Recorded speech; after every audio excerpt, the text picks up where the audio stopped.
Kadri Roshi është pa diskutim një nga emrat më të mëdhenj të kinematografisë shqiptare. Me 10 role në kinema dhe teatr, mbajnë emrin e tij, por duket se me ardhen e demokracisë u prishën dhe shumë ekuilibra, dhe më e pabesueshmja është ajo që i ka ndodhur aktorit të madh Kadri Roshi. Ka qenë gazetari Hamdi Jupe, i cili dikur ka punuar si këshilltar i kryetarit të Partisë Socialiste, Servet Pëllumbi, i cili ka treguar pjesën më dramatike dhe të trisht të jetës së aktorit. Ai tha, Servet Pëllumbi po shikonte televizionin.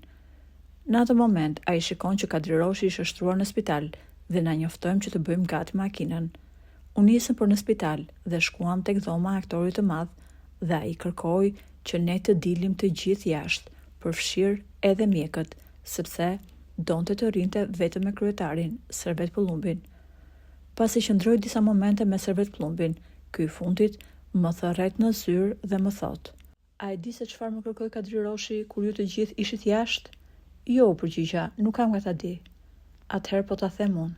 Ai më tha: "Servet, dëgjoj, unë e di që po vdes, por kam një tjetër hall. Kam hallin e gruas. Më gjit sa para, t'ja çoj gruas se ajo tani që unë jam në spital, nuk ka lek për bukë.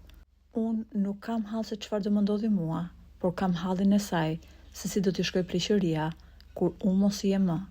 E ndjej që nuk kam shumë ditë jetë, por ju lutem, kujdesuni për të." Është e trisht se si një shtet mund të lërë pa përkraje artistët që kanë kontribuar kaq shumë, për më tepër të largohen nga jeta me kokën pas, sepse familjarët e tyre do të mbeten në mëshirë të fatit.